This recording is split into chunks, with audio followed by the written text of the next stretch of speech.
Hello everyone, কেমন আছেন? আমি আজকে একটু ভালো আছি। যবে থেকে এসছি তবে থেকে প্রচণ্ড শরীর খারাপ, জ্বর, পটি সব মিলিয়ে শরীর একদম কাহিল হয়ে আছে।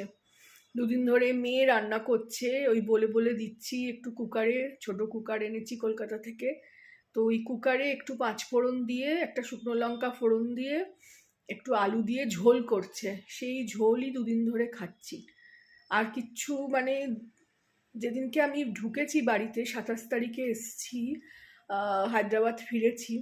আপনাদের তো ট্রেনের সফরটা পুরো বলেছি কীরকম গেছে, মানে ভয়ানক। ওটা ভাবলেই যেন কেমন কান্না আসছে।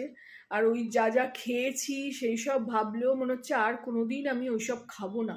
মানে দুদিন 3 দিন আমার খাবার কথা ভাবতেই ইচ্ছে করছিল না। তারপরে তো ওই পেঁয়াজ পাতার গন্ধ যেন মাথার মধ্যে কেমন কষ্ট হচ্ছিল, মাথায় আসলেই মনে হচ্ছিল নাকে ওই গন্ধটা এসে যাচ্ছে। তো দুদিন আমি দুদিন 3 দিন খুব কষ্ট পেয়েছি। পরশু দিন থেকে একটু ভালো, জ্বরটা আসেনি আর, কিন্তু শরীরটা খুব কাহিল, কিছু খেতে ইচ্ছে করছে না। কালকে খুব খেতে ইচ্ছে করছিল, মেয়ে তো কালকে অফিস গেছিল। ওই আজান শুরু হয়ে যাচ্ছে, তাড়াতাড়ি করে কথা বলে নি। 1:15 বাজছে।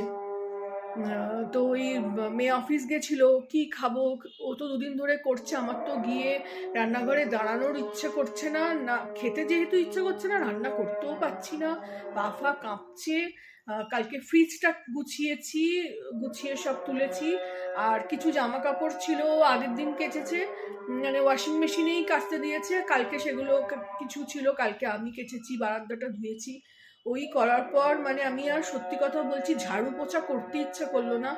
আমি মেয়েকে বলেছিলাম যে তোকে ঝাড়ু পোছা করতে হবে না, আমি করে নেবো, অন্তত ঝাড়ুটা দিয়ে দিতে পারবো, কিন্তু আমার শক্তিতে কুলোলো না। সন্ধেবেলা এসে বলছে তুমি ঝাড়ু পোছা দাওনি, তার মানে কত শরীর খারাপ। বললাম হ্যাঁ আমি দিইনি, আমি পারছি না, আমি শুয়েই ছিলাম সারাদিন। একটু খেতে ইচ্ছে করেছিল, তখন একটু মুড়ি খেয়েছি, তাও আবার বিকেলবেলা পটি গেছি। তারপর মেয়েকে দিয়ে ওটু আনালাম, মেয়ের ফোন আসছে। মেয়ে একটু বেরিয়েছিল, ওই আসছে তো জিজ্ঞেস করছে কি কি কিনবো। তো আজকেও বলেছে ওই রান্না করবে, আমি ঠিক আছে করিস, আমি বলে বলে দেবো সামনে বসে। তো ওই মানে শরীরটা ভীষণ খারাপ হয়েছিল, মানে ওটু কালকে থেকে নেওয়া শুরু করলাম, যে একটু মুড়ি খেয়েও দেখছি বিকেলবেলা আবার পটি পাচ্ছে, পেটটা কেমন করছে। তখন আবার মেয়েকে বললাম, ও অফিস ফেরতা ওটু নিয়ে আসলো, কালকে থেকে ওটু খাওয়া চালু করেছি। তো ইনফেকশনটা চলে যাবে আশা করি। তো কলকাতাতে তো প্রচুর ঘুরেছি এবারে, মানে বাড়িতে বসিনি একদিনও। এত মজা করেছি, ছেলে 10 দিন ছিল সেদিনকে তো চুটিয়ে, তখন তো চুটিয়ে মজা করেছি। সিনেমা দেখা, খাওয়া, ঘোরা ফেরা, সবার সঙ্গে দেখা করা, তখন তো করেইছি। ও চলে যাবার পরে, ও 10 দিন পর চলে গেল, 10 দিনের ছুটিতে এসেছিল। ও চলে যাবার পরেও আমি আর মেয়ে কন্টিনিউয়াসলি ঘুরেছি, মানে বসিনি ঘরেতে, মানে ওই এসছি হয়তো রাত্রিরে শুয়েছি, আবার সকাল হয়েছে বেরিয়ে গেছি, প্রেয়ার করেছি বেরিয়ে গেছি। তো এত মজা করে এসছি, তারপরে এখানে এসে এত শরীর খারাপ, মানে আমি মানে ভাবছি যে কি করে উঠবো, কি করে কাজ করব, কি করে রোজগার আবার জীবনে ফিরবো আমি। তো যাই হোক, কলকাতার ছুটি কাটিয়ে এবার আবার রোজকার নতুন জীবনে ফেরত আসলাম। অনেক কিছু এনেছি কলকাতা থেকে, অনেক লোকের মানে আত্মীয় স্বজনের কাছে সবার কাছে দেখা করেছি, প্রচুর গিফটও পেয়েছি। এবারে মেয়ে পেয়েছে, আমিও পেয়েছি। তো চলুন দেখাই সেগুলো কি কি। প্রথমে দেখাই, পুজো করে নিলাম। এবার বাড়ি থেকে জগন্নাথ বলরাম সুভদ্রার একটা ছবি নিয়ে এসেছি, সেটা লাগালাম। মা চণ্ডীর একটা ছবি নিয়ে এসেছি, আমার একজন বিএসজি মেম্বারকে বলেছিলাম চণ্ডীমেলা থেকে কিনতে, সে কিনে রেখেছিল, সেটা ল্যামিনেশন করে নিয়ে এসেছি। সে আর একটা জগন্নাথের ছবিটা পাইনি, কিন্তু মূর্তির একটা দিয়েছিল, সেটা আমি আর আনতে পারিনি, জায়গার এত অভাব। ঠাকুর আনবো একটু ঠিক করে, না আনলে পায়ের তলায় ওরকমভাবে ফুটকেসে করে আনতে চাইছিলাম না। তো নেক্সট বার ওটাকে আনবো, ঠিক করে ভেবে যাব সেইভাবে আনবো। তো চলুন দেখাই আমার আগে ঠাকুর ঘরটা। এই যে এইভাবে জগন্নাথ বলরাম সুভদ্রার মূর্তিটা মানে ছবিটা লাগিয়েছি, এটা আমার না ঘরেই লাগানো ছিল। ঘর থেকে এটা খুলে নিয়েছি। এই অরিজিনাল মূর্তিটা না, মানে ছবিটা আমার খুব ভাল লাগে। ছেলে একটা ছবি বার করে দিয়েছিল, সেটাও খুবই সুন্দর, কিন্তু আমার এই ছবিটা বেশি ভাল লাগে। ওটা ল্যামিনেশন করে ঘরেই লাগিয়ে এসছি, এটাকে নিয়ে এসছি। মেয়ে বললে এটাকে নিয়ে চলো, ওটাকে ঘরে, ওটা একটু ছোটও ছিল। আর এদিকে এই যে মা চণ্ডীর ছবি, আমাদের ওখানে তো চণ্ডী মেলা হয় বেহালায়, চণ্ডী মেলা, চণ্ডী পুজো। এই গোপাল পুজো করে নিলাম, পুজো হয়ে গেছে, গোপালের খাবারও দিয়ে দিয়েছি অ্যাজ ইউজুয়াল, খেজুর কিশমিশ। গোপালও খুব মজা করে হাসলো কলকাতায়। এই বড় ঘটিটা এনেছি, তুলসী তলায় জল দেবো, সূর্য প্রণাম করি জল দেবো বলে। চলুন দেখাই বাকি কি কি আনলাম, কি কি পেলাম, কি কি আনলাম। প্রচুর জিনিস এনেছি আমি, যেগুলো আমি কিনে এনেছি সেগুলো হলো এই দেখুন, 5 কিলো ছাতু কিনে এনেছি। কারণ এখানে তো যা বলেইছিলাম ছাতু পাওয়া যায় না, আর যা ছাতু পাওয়া যায় ও খাবার মতন নয়, মানে অতি বাজে খেতে। তাও কাজ চালানোর জন্য তখন খেয়েও নিয়েছি। এদিকে এনেছি 5 কিলো গোবিন্দভোগ চাল, এই দেখুন, এই যে বহুত ভারী। এই ব্যাগের মধ্যে সব এখন ঢুকিয়ে রেখেছি। এই যে 5 কিলো গোবিন্দভোগ চাল, শুকনো লঙ্কা, এই দেখুন শুকনো লঙ্কা এখানে যা পাওয়া যায়, একদম মোটে ঝাল নেই, বড় মানে কোনো গন্ধও নেই। এটা হলো রাঁধুনি, 200-250 রাঁধুনি এনেছি, ফ্রিজে রেখে দেবো।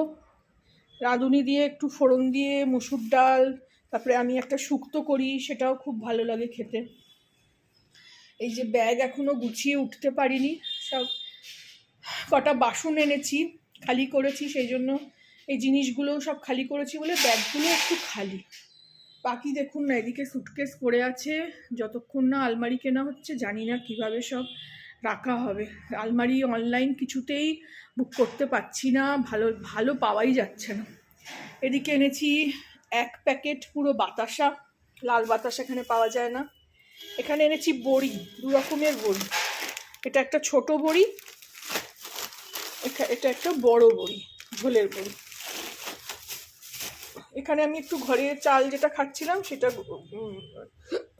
লক্ষ্মীভোগ চাল খাই, সেটা নিয়ে এসেছি। তাছাড়া এইগুলো সব আমি ওখানেই কিনেছিলাম, সেগুলো নিয়ে এসেছি। এটাতে একটু চিয়া সিড আছে, এগুলো সব গিফট পেয়েছি।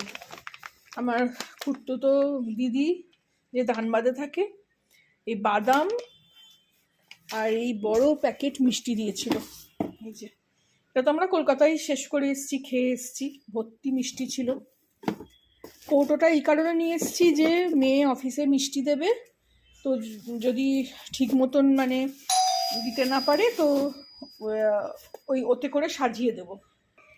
এদিকে কয়েকটা বাসনও এনেছি, এই যে টুকটাক, এটা যেমন ঢাকা দেওয়ার।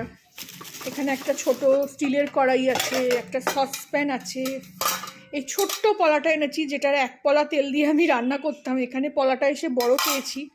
এখানে একটা কড়াই এনেছি, এগুলো সব ওখান থেকে এনেছি, পড়েই আছে, তো এখানে আবার কিনবো কেন, ব্যবহার হয়ে যাবে।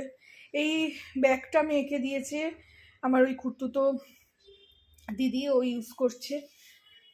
এইগুলো সব আমার ওখানে স্টকে ছিল, সেইগুলো সব উঠিয়ে নিয়ে এসেছি। এইটা আমার সেজো কাকি আমার ছেলেকে গিফট দিয়েছে, ফেস ওয়াশ। সঙ্গে আমার খুড়তুতো বোনও, মানে মেজো বোন, সে মানাকে মেয়েকে একটা চকলেট দিয়েছে। এইটা আমার মেয়ের বন্ধু মেয়েকে গিফট দিয়েছে, তারা জ্বালিয়ে দেখাই। এটা না খুব সুন্দর, যে ব্যাটারিও লাগবে না, আবার এমনি মানে প্লাগও না, এটা চার্জারে। এই দেখুন, এটা দিয়েছে সুনিধি দিয়েছে, এটা দিয়েছে। আর অন্ধকারে কখনো জ্বালাবো, আচ্ছা কর, অন্ধকারে আরো সুন্দর লাগছে, দেখুন দূর থেকে দেখাই একবার। ইয়েটাকে হ্যাঁ হ্যাঁ যা কাছে দেখুন কি সুন্দর। আর এটা তো দিয়েছে, এটা দিয়েছে ক্যান্ডেল, মোমবাতি আছে, ধূপ আছে, ধূপবাতিও আছে। তো এরকম টুকটাক অনেক জিনিস আমরা গিফট পেয়েছি। আমার বন্ধু দিয়েছে এই যে মেয়ে এসে গেছে। হ্যালো। মেয়ের এই জামাটা আমি কলকাতা থেকে কিনেছি। আজকে আমাদের একটা মিটিং ছিল, মানে মানে আমাদের গাকাইয়ের যেটা আমরা প্র্যাকটিস করি তার মিটিং ছিল, সে পড়ে গেছিল। এসে এবার সে রান্না করবে, সে ঝাড়ু পোছা অলরেডি করে গেছে। সে ঝাড়ু পোছা করেই গেছিল, তো বলেছে রান্না করবো, এসে নামকিন চাওয়াল করবে, একটু পনির নিয়ে আসলো আর একটু পেঁয়াজ নিয়ে আসলো। পেঁয়াজের গন্ধটাও সহ্য করতে পারছিলাম না, তো আজকে অনেক দিন পর পেঁয়াজ আনিয়েছি। তো এদিকে দেখুন পেছনে ক্যালেন্ডার কিনে এনেছি, কোথা থেকে পাইনি আমি, কলকাতা থেকে 20 টাকা দিয়ে ক্যালেন্ডার কিনে এনেছি, ঘরে একটা লাগিয়ে এসেছি আর এটা এখানে নিয়ে এসেছি। তো এরকম টুকটাক অনেক জিনিস। আমার বন্ধু সৌমি সাহা, সে ওকে একটা খুব সুন্দর জামা গিফট করেছে, সেটাও ট্রেনেও পরে এসছে, আর আমাকে ব্যাগ দিয়েছে। অনেকে অনেক রকম, মানে আসার আর একটা জিনিস দেখাই, মেয়ের বন্ধু সে আমাকে এত বড় বড় দুটো চকলেট গিফট করেছে, এই যে ফ্রিজে রেখেছি আমি সেটা, এই যে একটা আমুলের আর একটাই সিল্ক, দুটো বড় বড় চকলেট আমাকে গিফট করেছে। ওই খাচ্ছি, খাওয়ার তো সেরকম ইচ্ছে নেই, একদিন খেয়েছি, কালকে একটু হোয়াইট চকলেটটা খেয়েছি।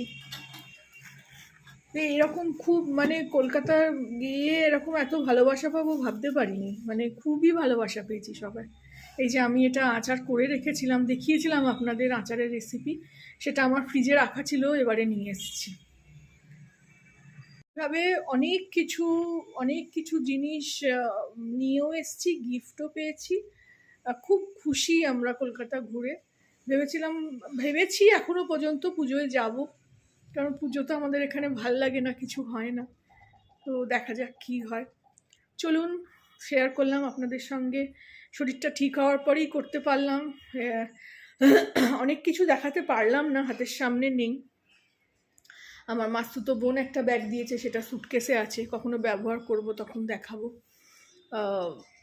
বোনেরা সব নেমন্তন্ন করে খাইয়েছে, এক বোন মিষ্টি দিয়েছে, ছোট বোন আবার দই খাওয়াতে পারিনি বলে সেটা আমাকে গিফট করে দিয়েছিল, বাড়িতে এসে খেয়েছি। এরকম অনেক কিছু হয়েছে, অনেক রকম আনন্দ, অনেক ঘোরাফেরা, তো খুব ভালো ঘুরে আসলাম, যেটা অনেক দিন পর গিয়ে যেটা মানে আশা ছিল সেটাই হয়েছে। চলুন, ভালো লাগলে, এতক্ষণ যারা ব্লগটা দেখলেন অবশ্যই একটা লাইক দেবেন, আমার ব্লগটা ভালো লাগলে একটা লাইক, শেয়ার অ্যান্ড কমেন্ট করে দেবেন। Thank you for watching.